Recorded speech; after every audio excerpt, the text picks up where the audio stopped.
It's a chess game. And so we need to remove the players from the board, and we need to enable those that are still out there to continue to move forward.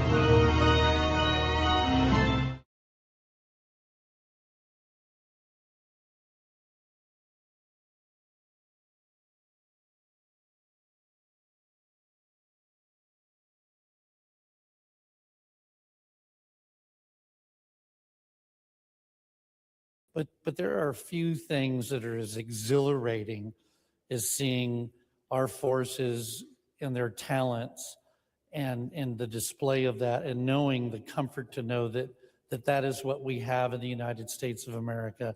And though I don't live near a base today, the area I live in, and I don't, maybe the gentleman from what is it, 11, 14 would know, but where I live, they like to do the large prop planes. They do their low flying practice, and they are very, very loud and very, very exciting to see. For debate on motion for the first time. Hearing none, jump 17 for the second time. Thank you, Mr. Speaker. And they are very exciting to see, but a little bit more history here. This hasn't been going on forever. The houses up on Pasadena Drive, Catalina, those neighborhoods were built 50 years ago. They were built when the Boise Airport was a smaller airport. It isn't just, it's a combination of all the noise. Many of the, I mean, you just take a look as you approach the airport, look at that gigantic, huge parking garage. There are airplanes taking off much more frequently than they were. So the whole airport has expanded hugely. And in discussions, you'll even hear people say, well, it may be time to move the airport south of Boise because it's getting so congested. That's where part of the problem is. This aggravates that problem and increases the utilization. And 50 years ago, it all worked. I don't know which planes were there. I've lived on the Boise bench for 50 years, so I'm not sure what was there, but you never heard them, and you never heard the airport much. All right, good morning, folks. Welcome to Idaho Signal as we watch debate here on House Concurrent Resolution 36, support for the National Guard and their efforts to modernize their structure, their force structure, and so forth. It's a resolution. It's just stating their preferences one way or the other here. So we'll keep tabs on this as we go throughout the program today on what's happening on the House and Senate floor. But I do welcome you. It's been a very explosive weekend here in Idaho, and we have a guest coming on here momentarily to talk about it. But I just kind of want to get you up to speed if you haven't seen the news, which is what we like to do here. As you know, this illegal immigration debate in Idaho has reached fever. I mean, it's the fever temps it's really, really high right now. And there is a lot of stalling that's happening in the Senate. As you know, these bills, these E-Verify bills, these mandatory, the penalty if you knowingly hire an illegal worker and so forth. These bills are stuck in various committees, a lot of them in the Senate State Affairs Committee, or they're being voted down by the Senate. And one interesting thing here that has developed is Senator Glenita Zeiderveld over the weekend unveiled that there has been some retaliation against her husband and herself as being married and working together here with her husband because of the stances, her political stances that she's taken inside the state legislature. Here's the video that she released on her social media over the weekend. Let's listen to a few moments of this to get you up to speed.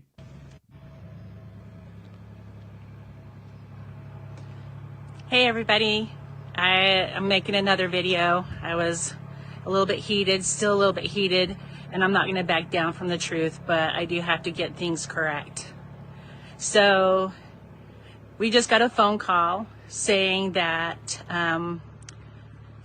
Cedar Ridge Dairies and Black Pine, which is Mellencamp Dairies, does not want to have any of their commissions. So we're independent sales reps for a lubricant company, and we have worked for them for years. We have known them even longer.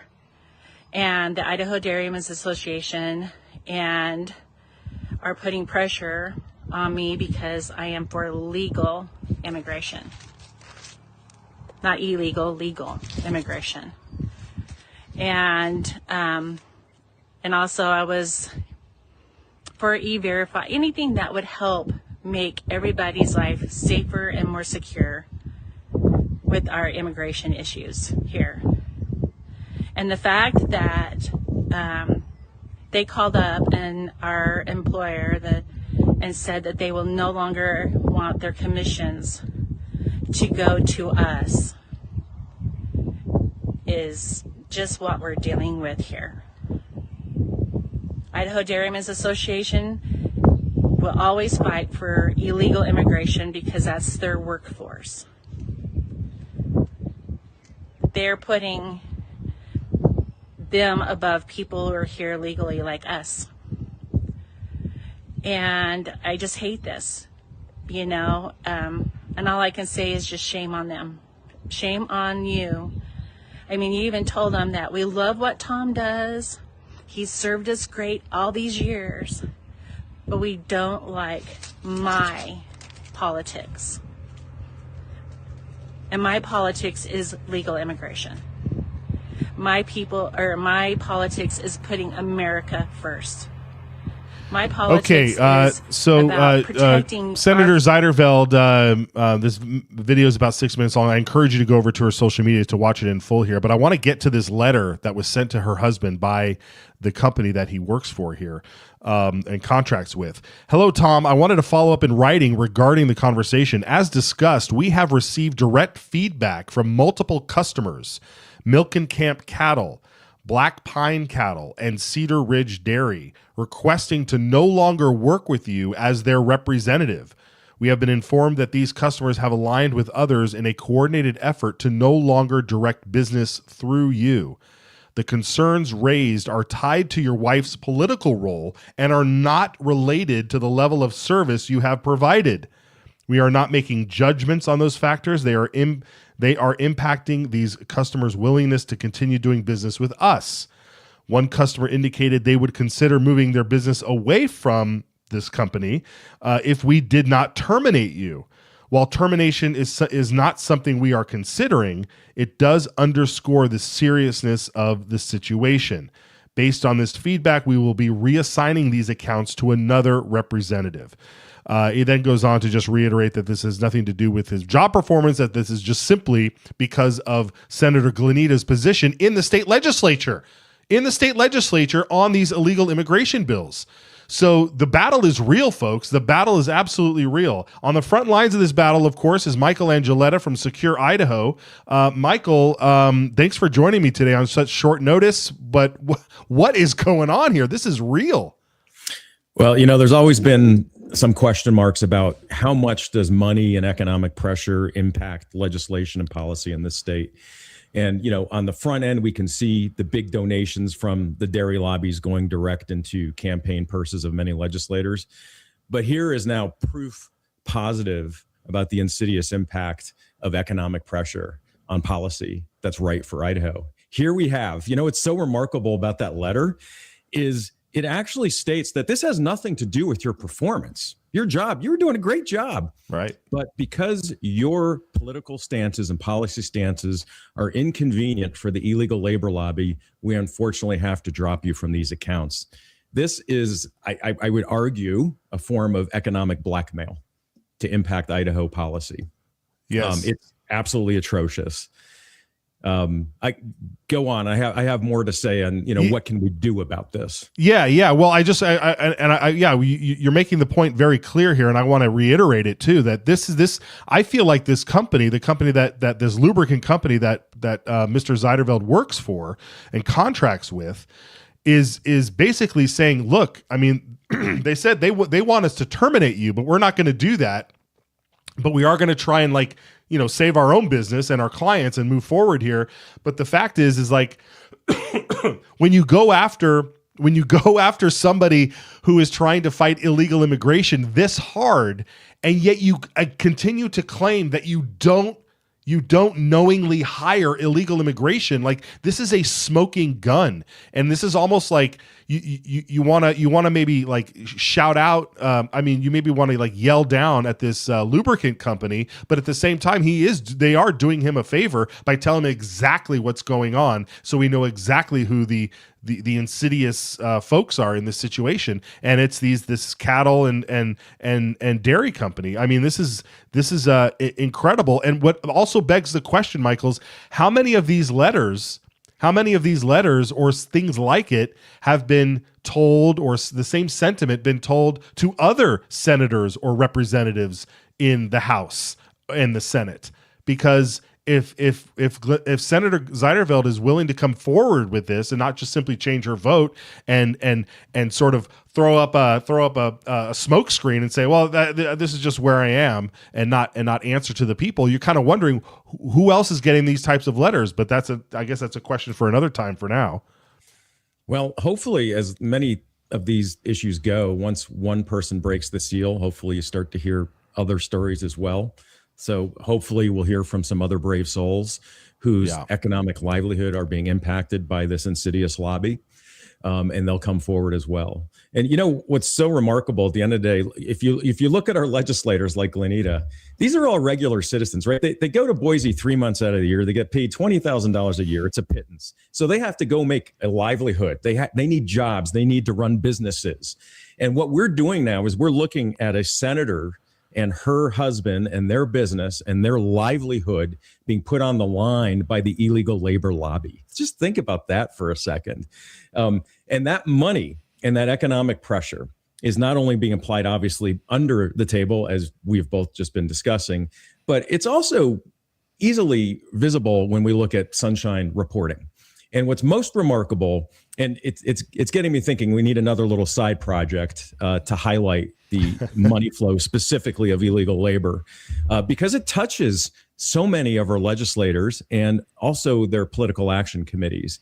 And what's been really, I don't know if the word's enlightening, but it's been somewhat surprising to me, is just to see how pervasive that illegal labor lobby money is in the Capitol. I mean, it touches, if not most legislators, certainly a significant portion of them. And we cannot argue that money goes to these legislators and those campaigns with no expectations of results. And the expected results, of course, are maintain the status quo. What's the status quo? Keep the illegal immigration and labor flow moving.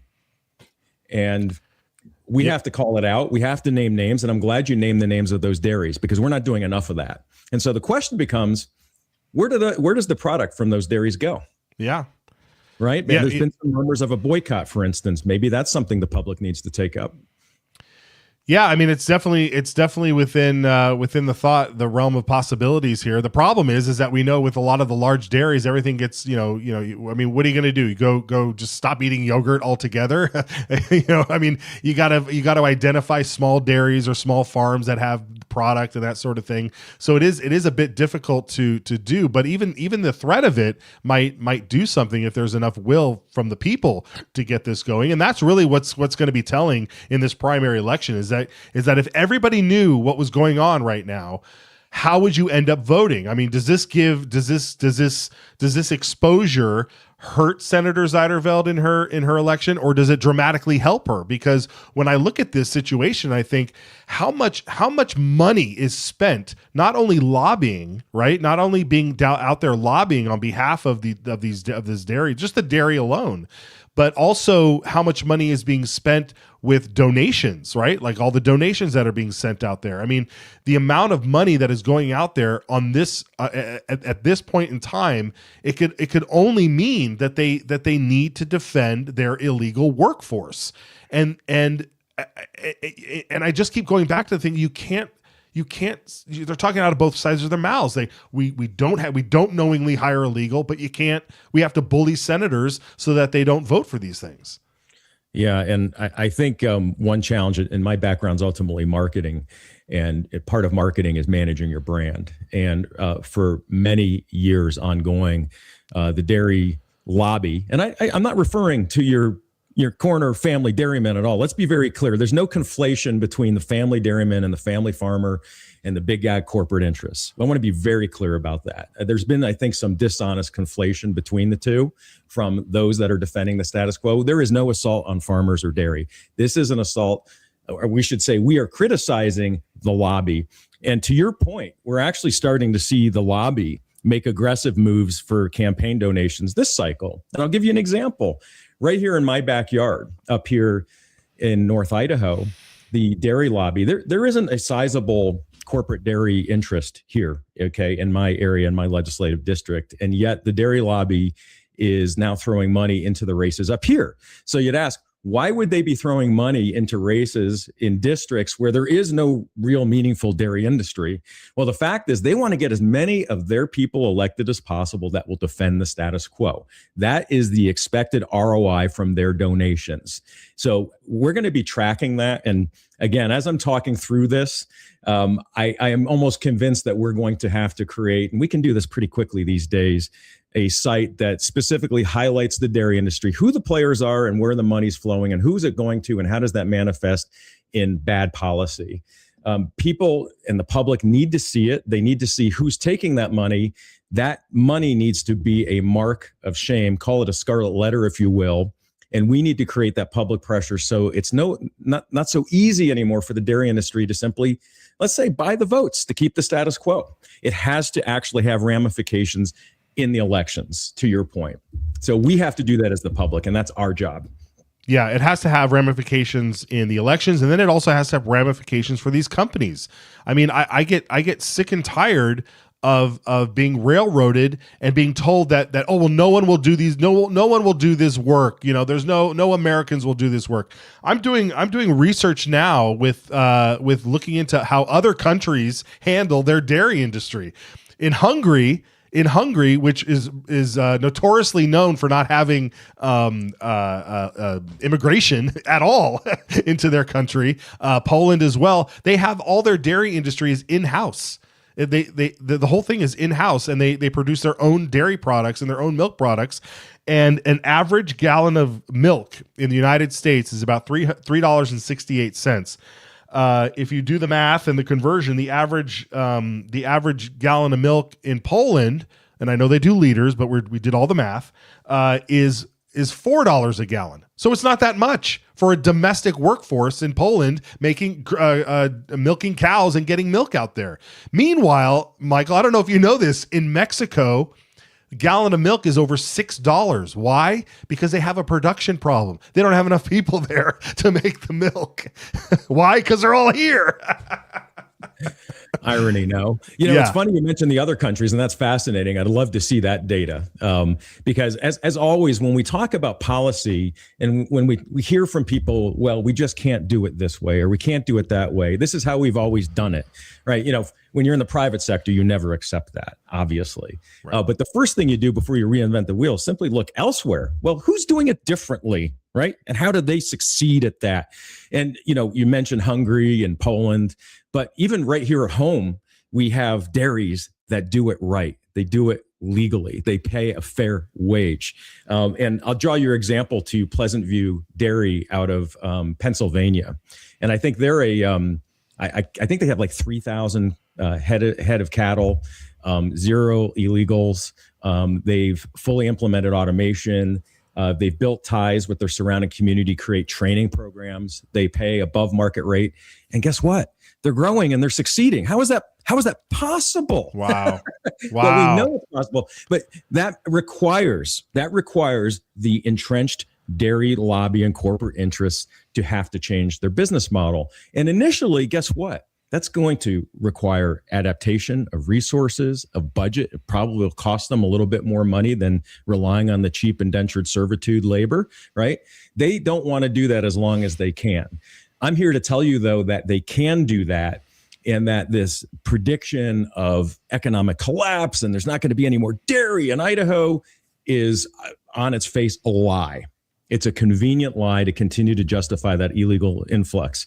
And I'll say one last thing, and that's why when we were testifying on behalf of E-Verify, which is still not getting its hearing in Jim Guthrie's State Affairs over on the Senate side, we pointed to Arizona as a state that not only implemented E-Verify, they have a huge dairy industry, multi-billion-dollar dairy industry. It's still there, and it's bigger today than it was before E-Verify. So my point is there's precedent everywhere. And so the question is, well, what's stopping us from making this needed change that's proven to work elsewhere? It's the economic pressure that you and I are talking about here today. Yeah. Yeah. Well, before I let you go, I just want to nail this point down here that here we have an Idaho, the Idaho Dairymen's Association, this lobbyist group who spends money giving to candidates and incumbents that they find friendly. They also give money to other PACs that will run friendly cover for these selected representatives and senators. And then when they find somebody who's being adversary with them, and I would say Senator Zeiderveld isn't one of the main people who's been out there screaming about this. There's other senators who I've seen who constantly bashing this illegal immigration issue, or people that have led press conferences on the House side, doing this work and pushing these bills this year. But because she's involved in their industry, and her husband's involved in this industry, to actively say we are going to pull out, we want to hurt you, we want to financially hurt you because you are not voting the way we want to, is also silencing the people who voted her in. So everybody in her district is being directly affected by Senator Zeiderveld's bold stand here to stand up to these illegal workforce employers. If I get my words out. And I think it's also important to add, you're absolutely right. So this is the only thing that's visible to us. I think we both have a pretty good hunch that there's more of this economic pressure going behind the scenes we simply haven't seen yet. There's a lot of implied punishment applied to other legislators trying to advance good policy that represents the massive will of the Idahoan people, by the way. We should always remind ourselves of that. We're talking 70, 80% of Idahoans do not want illegal labor. And yet it continues. I would only mention too, let's not lose sight that that's the dairy lobby.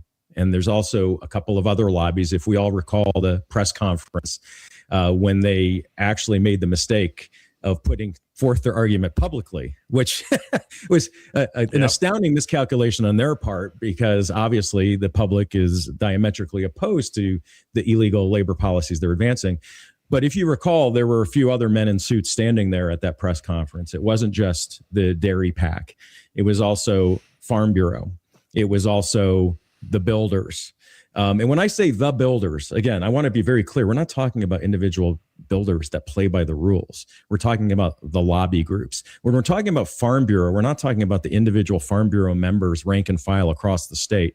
And I want to add one other caveat. There are other things going on behind the scenes that we're good, patriotic Idahoans who are actually working to make a difference within those groups.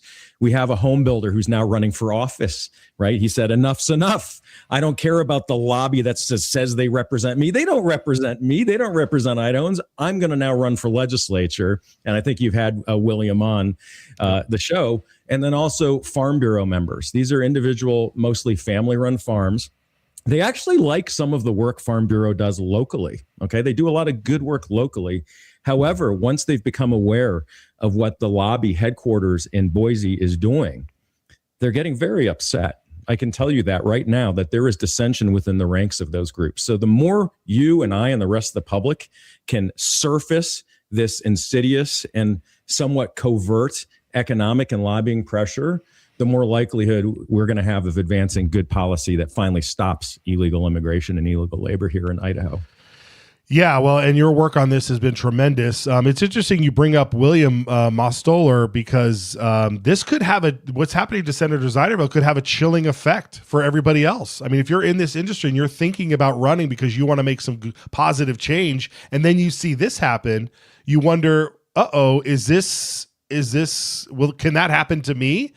And so maybe that's going through Mr. Mostoller's mind right now as he's running for this seat. I doubt someone like him will back down from this, being a war veteran and such. But that being said, I mean, there's a lot of decisions that people just, average everyday people have to make that sometimes they just say, you know what, it's not worth the risk.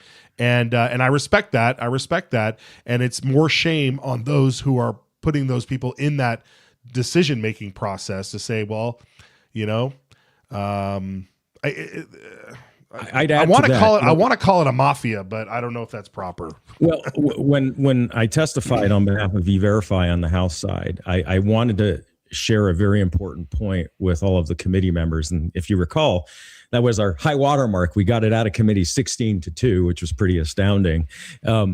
But one of the key points and facets of my testimony was I shared the fact that I sought out farmers and dairymen and builders to testify on behalf of E-Verify.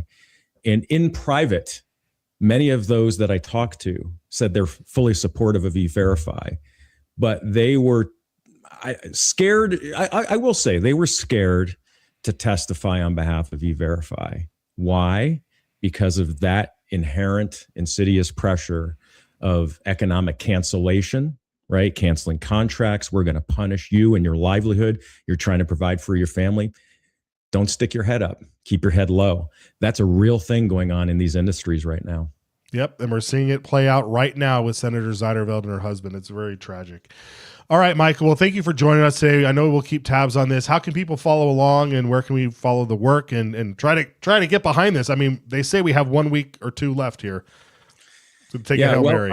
We've got one. I laugh tragically. We've got one bill alive and kicking over on the Senate side and Judiciary and Rules. It's H660.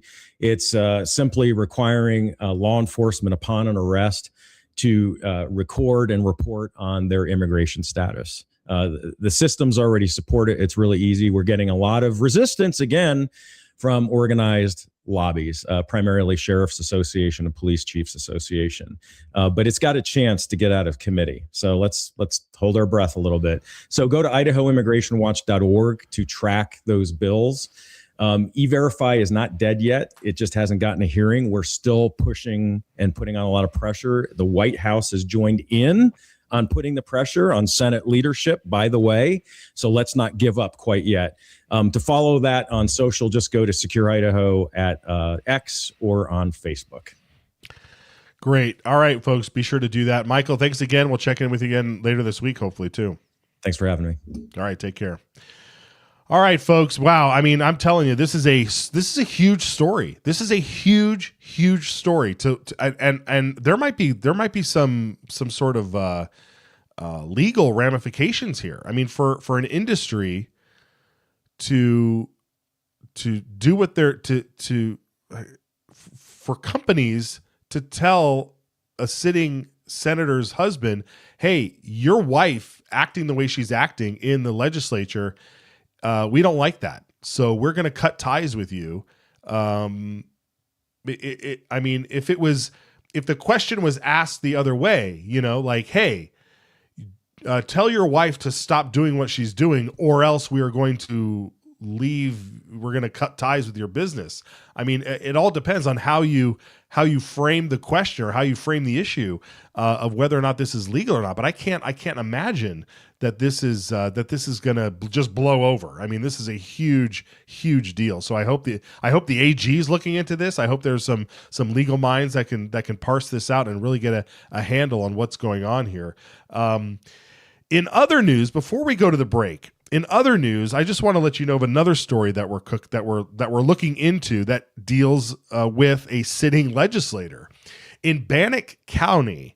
In Bannock County right now, a couple of years ago, they passed an ordinance that would stop solar panel farms from being erected throughout the land in Bannock County. And you've seen these things. They're just giant areas, in just a vast empty space of solar panels. And it's a solar panel farm, energy farm. And so Bannock County got together, the people got together, and they rallied together to get the county commissioners to vote on a 2-to-1 margin from 2-to-1 margin, 2-to-1 vote, 2 in favor, 1 against on not allowing solar panel farms to be erected.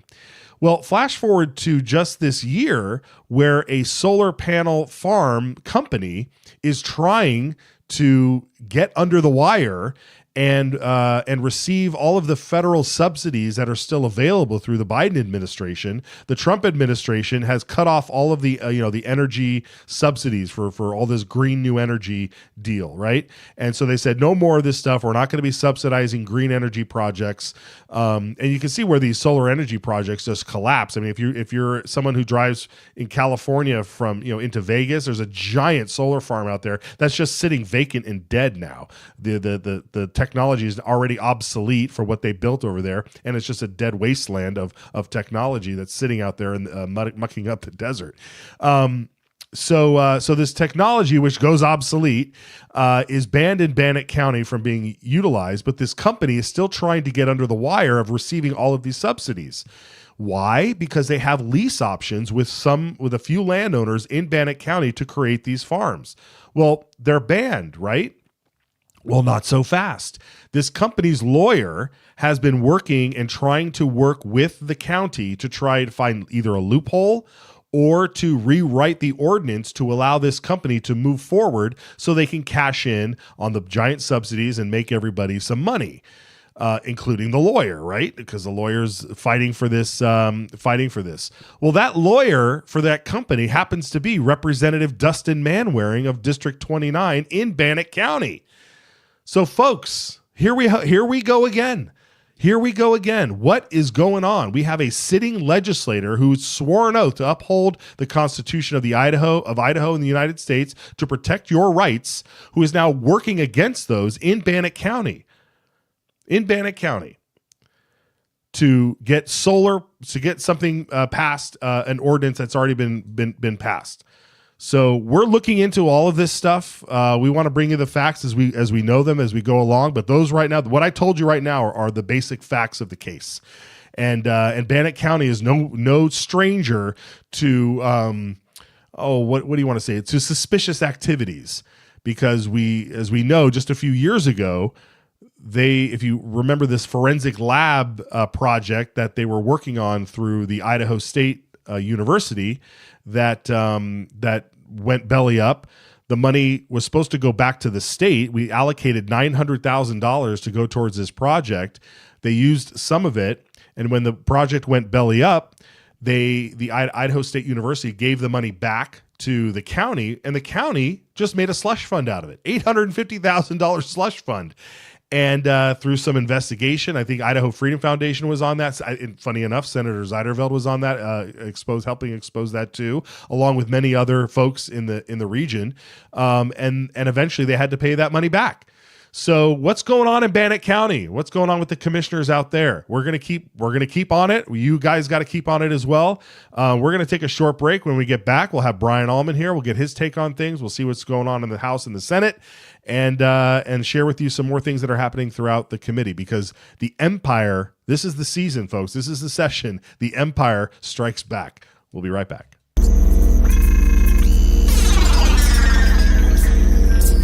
Coming from within the system, which the process in the system is broken. The dictionary defines a pledge as something that you give as a sign that you'll keep a promise.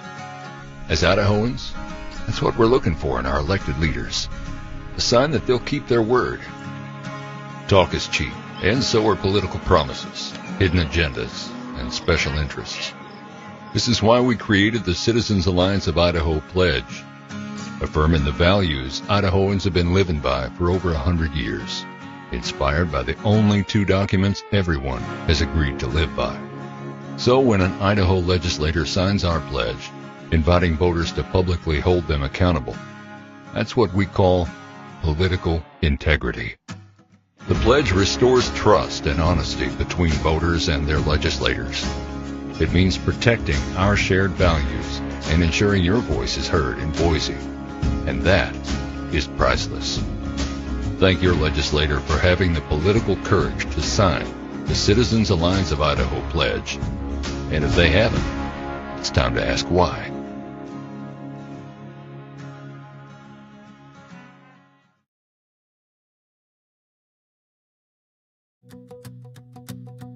All right, folks, welcome back to the program. There is a lot to cover, and there's only one guy that I love to bring in and talk to about all the things that are going on. It's Brian Allman down in well, he's not at the Capitol today. He's in an undisclosed location. I like the undisclosed location. It is Monday. I think that's usually where you are on Monday. Brian, good morning to you, sir, or afternoon, as we hit the 12:05 mark down there in Boise. You saw what we talked about with Michael Angeletta, I think, a little bit. What do you make of this story with Senator Zeiderveld? Well, where do I even start? This, I have been talking about this issue for a while. I know, many others have been talking about this issue. This is this issue of immigration enforcement. I mean, President Trump talked about it in his very first speech as a candidate in 2015, coming down the escalator, the golden escalator. If you don't have borders, you don't have a country. And for years, we've had a coalition of left-leaning groups who want to bring in foreign people to eventually become voters to support their agenda. And then you have people ostensibly on the right who are happy to bring in foreign workers to work for lower wages. It's the counterpart to the outsourcing and offshoring problem we've seen over the past few decades that Ross Perot warned us about way back in the early 1990s. You can't find an American worker to do a job at the price you're offering. Well, we'll just go to another country, another culture they're willing to do it for less. So we'll bring them in en masse. And now we have entire industries that are reliant on foreign labor, both legal and illegal, because if they were really concerned with following the law, these big industries, why do they oppose E-Verify? E-Verify is just checking with the government to make sure that the person you are going to hire actually has permission to be here and is following the law. But they oppose that. They say we can't do it. And then they are taking punitive actions against legislators and legislators' families because of that. It's insane. It's crazy. And I don't see how in an 85% Republican state that this is even allowed to stand. But there's too many people who are just influenced in one way or another, whether financially or politically, by this big ag, big dairy, all these lobby groups, all these big special interests who rely on this, as you said, the status quo. Yeah, exactly. And we're going to talk about this other bill in a moment here, but that they want to make sure that door knockers are plastered with who pays for their door knocking jobs. But legislators out there, I mean, the more the dairy industry fights against this, I mean, you may as well, if you're taking money from the Idaho Dairy PAC, then you may as well just say you're taking money from illegal alien lobbyists. I mean, it's literally what it is at this point. I mean, I can't think of a worse lobby group right now than the Idaho Dairymen's PAC for what they're doing, especially because of the amount of money that they're pouring into this fight.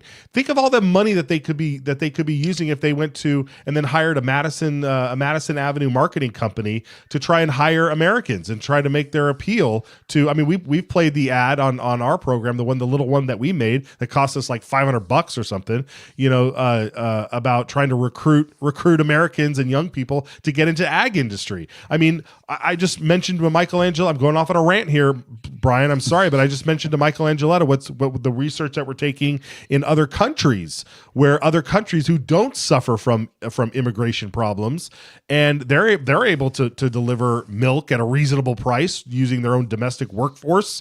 So yeah, I mean, there might be cultural differences, but these are Western nations, and we've also seen it in other states like Arizona that have E-Verify and have these rules in place that they're getting by as well. So the lack of vision, the lack of I don't know. Maybe they just hate America. I have no idea. But this is just it's absolutely incredible, the chilling effect that they are sending across the electorate by punishing Senator Zeiderveld's husband and her family. Yeah, talking about the status quo, that's one thing I've noticed with this session. I've seen several bills come through to try and deregulate or shift regulations on various industries like denturitry and cosmetology, and each of those brings out the people from those industries who are very protective of the way things are now, because that's the way we've been doing it since I've been involved, and we have to keep doing it this way. It's not fair to change things now, and I think we see that at a much grander scale when it comes to ag and dairy and all these industries that have become reliant on foreign labor. They say we have to do it this way. We cannot do it any way else. I don't know if that's lack of imagination or just an unwillingness to tackle the challenges that it would take to try something different. But they're clearly unwilling, and they're willing to do all sorts of things like that press conference, like tens of thousands of dollars in campaign cash and lobbying cash, and putting in print that we're dropping you as a client because companies are dropping you as a client because of your political positions, which is pretty astounding to me. I'm wondering what the ramifications of that are going to be, but they're going all out to protect their status quo, and I'd like to see our legislators, our elected representatives, go all out in returning to a system that benefits Americans. If I was a sitting senator, other than Senator Zeiderveld at this moment, I would be so upset that I would feel the need to maybe run a resolution or something, or come out with a press conference, or come out in solidarity. Where are these other senators? Are they going to be stepping out? Is Senator Guthrie behind?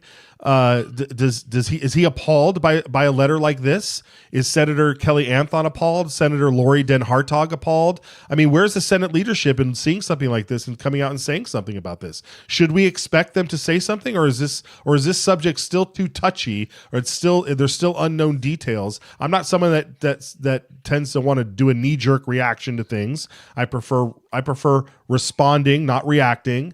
But so when I see this, I'm wondering what lies ahead. This issue cannot just get thrown under the rug. For sure. And I don't know. It's only been a couple of days since this was made public. So we'll see what happens. But I do think there's a lot of people who just don't want to touch this issue because they're afraid of repercussions. They're afraid of campaign dollars from the big ag and dairy lobbies, and they just don't want the negative attention.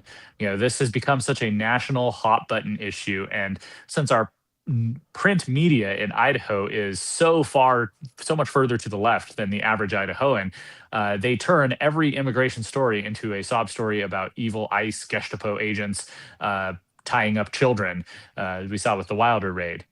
We even saw local print media take that story about how a certain representative had an illegal alien working on her farm who had previously been charged with domestic violence and drug possession, and they tried to turn that into a story that made that representative, Stephanie Mickelson, be the hero of the story, the sympathetic victim of the story. So I think there's a lot of people who just don't want the headache, and it's unfortunate because we send them there to take a stand on important issues like this. Absolutely, and you would think we were like living in California. I mean, just what you just laid out there. We have a sitting representative, Stephanie Mickelson, who is caught rehiring a foreign national worker who strangled his wife in front of his children, or attempted strangle. I don't know if strangulation has to end in something, but choked his wife while possessing methamphetamines, and gets rehired by her company, and then is caught by ICE and being deported where he rightly should have been deported. We have her sitting in the legislature fighting against all of these illegal immigration bills, bitching about a 45-minute wait for her 7-layer burrito at Taco Bell's drive-thru. And then at the same time, you have Senator Zeiderveld being told that her husband is losing clients because she's standing up for the rule of law. This is Idaho, folks. Is this Idaho or is this California? That is an interesting contrast you bring up there. Tom Zeiderveld is losing clients because his wife has taken certain political positions opposing illegal immigration. Meanwhile, Representative Mickelson has these, family farms. Are they losing clients because she's defending illegal immigration? I haven't heard of it. Why is the system set up in such a way to punish those who speak out in favor of enforcing our laws, but protects those who want to break our laws? The juxtaposition is scary. And if this doesn't wake folks up, this election will be telling. We're talking about Senator Jim Guthrie. We're talking about Representative Stephanie Mickelson. These are folks that need to lose their election. They absolutely need to lose their election. And if we can't get the word out, if you out there cannot spread this message, we're going to be clipping these things out. You have to send these clips around. You have to ask these questions. You have to show up at town halls and confront these people and expose them. You need to expose them. You need to do it politely, but you need to expose them and get them on the record. They're already on the record. Some of these ridiculous statements that these people have made in public, all you have to do is replay them for people. And that leads us to this other thing. When we're out there door knocking, Brian, giving over flyers to people to let them know how their representatives are voting, and at the bottom of the flyer it says paid for by Citizens Alliance. We're not hiding the fact that we're paying to have these things put out there, right? You are getting information, and now they want to add more restrictions on this. Senator Jim Guthrie just today in the Senate State Affairs Committee presented Senate Bill 1411, I believe. Let's watch some of his presentation here. Mr. Chairman, Jim Guthrie, State Senate District 28, here to present Senate Bill 1411. And it's really just an expansion of what is already in code, and that's dealing with when signatures gatherers are paid on a ballot initiative or referendum, and this expands that. The simple deal is it expands it to also somebody's walking around campaigning against me, for example, or any of you, and they're being paid to do so, that shall be disclosed in similar fashion. It does make a couple other changes. It strikes on the first page there resident, and it inserts qualified elector. And then it also strikes 18 years of age, and that's dealt with in another section. And if you look back on the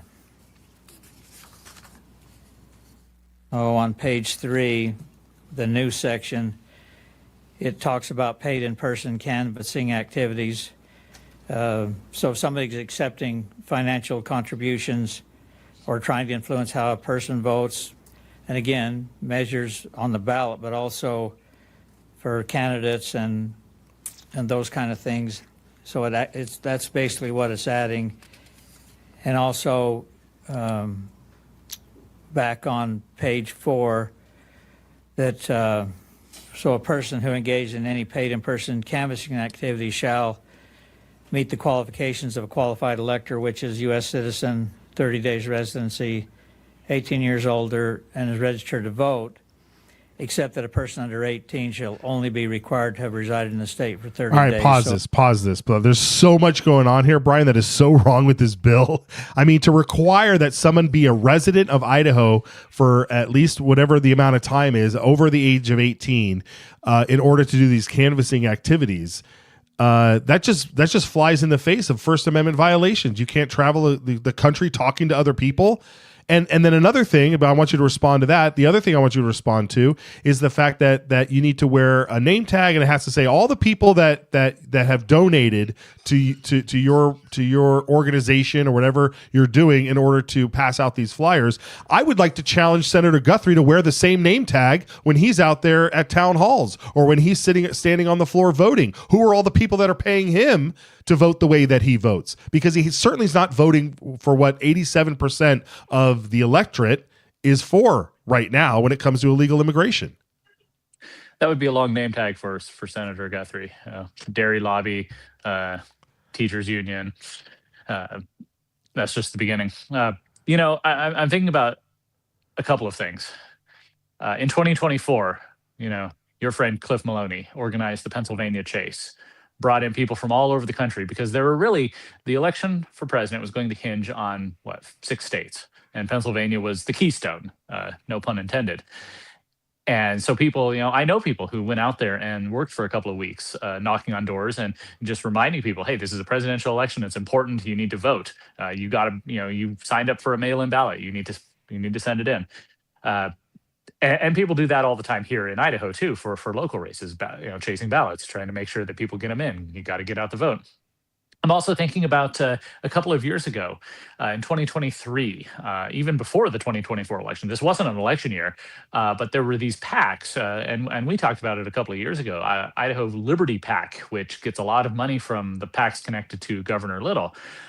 They were hiring people from out of state. They were hiring young people from Utah to go knock on doors and pass out information about how terrible Senator Nichols and Senator Lenny and Chris Trakel were.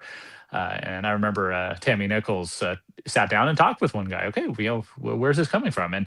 And the problem that we had with that then was not that they were hiring out of state people to knock on doors. It was trying to figure out, okay, where's this actually coming from? Why are they doing this? And as you said, the door knockers from Citizens Alliance, they have paperwork that say we're from Citizens Alliance. And for Senator Guthrie to put forward this bill, it's very much a situation where he's trying to use the legislature to solve his personal problem. And his personal problem is that he votes very badly. And he doesn't want his voters to know that he votes so badly. He would rather just be able to go to them and say, don't worry, I stood up for the police. I stood up for our dairy industry, yada, yada. The fact that he votes against so many good things, the fact that he voted to allow cities to continue imposing mask mandates on their citizens, that probably wouldn't be too popular. So he doesn't want his voters to know that. It reminds me of how Wayne Hoffman explained why he started the Idaho Freedom Index back in the day. It's because legislators would go home for election season and say, hey, I'm a great conservative, and you'd have no way of knowing. So this was a way to tally up all of their votes across all the different issues and come up with a number that kind of gauged where they were. And we have quibbles with the way they rate bills sometimes, but it was a way of communicating to voters, and that's exactly what he's trying to stop. Well put, Brian. I'm just I'm trying to figure out how to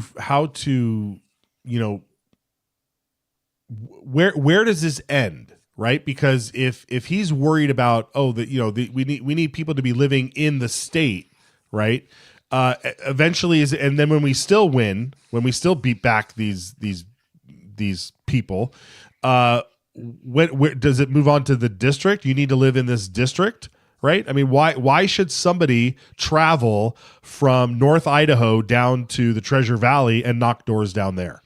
Why is that allowed? Will someone say, well, you're not even from my neighborhood. How do you know what our community wants? I mean, you can hear, you don't need a crystal ball to realize that that's the next argument, right? Am I crazy? No, that's it'll just keep going. I mean, why not just have pass a law that says you're not allowed to say anything that Jim Guthrie doesn't approve of? Then that'll solve the problem, right? Yeah, that'll solve the problem. Well, check out, look at this roll here as we're doing a little bit of digging on the Sunshine Report, because you can find out who's donating to who and where and all this such. This is the Sunshine Report. You can go to sunshine.voteidaho.gov, and you can see right now, as for 2026, Senator Guthrie's donation list. It looks like a healthy portion of it comes from different companies and different lobbying groups and so forth. You've got his top contributors right now. It shows over there on the right hand side is Google, the Coeur d'Alene Tribe, Altria Client Services, Blue Cross, Idaho Power, Simplot, Syringa, Regents, Intermountain Gas, all donating the max, which is $1,000 you can donate. And when it comes to a person, it's only about $2,000 worth. I mean, who knows? Maybe it's 2,000 people donating $1, which would be a nice coalition of folks. But I doubt that's the case. Look, I mean, these all those companies have interests, and we know how this game is played. We're not breaking any news here. It's just quite simply, when you are feeling the pressure from the folks, from the grassroots, then you start to lash out the way he's lashing out. So this bill was presented, a similar bill was presented on the House side by Democrats earlier this year. It hasn't gotten a hearing. It got printed, but it hasn't gotten a hearing. This bill passed out of committee today. 7-2, I believe. Is that there's 9 Right. folks there? 7-2. And so it'll make its way to the Senate floor, and we'll see how it flies from there. Yeah, that's it. So one last, unless you had a last note on that, Brian, I wanted to bring up one final bill from today. No, I think we covered that. I expect people at maybe the Senate, but I expect if it makes it to the House, it's not even going to get a hearing because they've got more important things to deal with than trying to Save Senator Guthrie. Yeah. I mean, honestly, it really does come down to that. I mean, if you're on the House side and you've been passing bills and trying to get them passed over in the Senate, and Senator Guthrie's the one that's stopping them, and now he's lashing out at grassroots groups who are trying to inform the public of exactly what he's doing that they don't like happening, it might have a tough time over there in the Senate. But you never know. You never know what deals are being cut. You never know what's on the docket. Okay, the last thing I wanted to mention here was this state gun. This state gun. This is kind of fun, and if there's one thing that might drive conservatives to the polls in November, it might be this state gun advisory question. This is House Bill 932, presented by Jason Monks. Let's watch a little bit of this. Chairman, this is one of my favorite pieces of legislation this year. It is a simple advisory vote. It's just asking the Secretary of State to put something on the ballot there in November. We've got a lot of state items, state birds, and state. I think we even had in state affairs at one time, we were talking about a state pie flavor. I don't know if that one ever made it, but I know we've talked about a lot of different things, but we don't have a state gun, and a lot of states do have state guns, and Idaho should have a state gun. We could have debated it here in ad nauseum, probably, and as far as which gun it should be. I thought the safest thing to do would just put an advisory vote up for the people. We have a list of guns that they can select. No action will be taken because of this vote. It's just advisory. It would require the legislature to do something with that later on. It does have the ability, just to put some people's minds at ease, that legislative council could add an additional choice there. So if you're not seeing your favorite gun on the list of items here, I would recommend that you get with a member of legislative council and petition them to add something to that, so that we can have a choice there, and then we can, at least for that advisory vote. Chairman, would appreciate introduction and send a second reading on this, as this is really nothing to debate on this.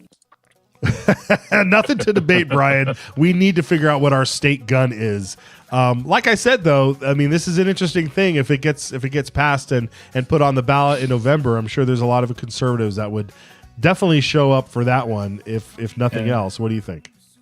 Well, I'm looking at the list of guns they're going to put on the ballot if this passes the Senate. There's the Winchester Model 1894, the Winchester 1873, the gun that won the West, the 1873 Colt Single Action Peacemaker revolver, the M1 Garand, obviously a popular choice, the Colt 1911 45 automatic, and the Remington Model 700 bolt action rifle.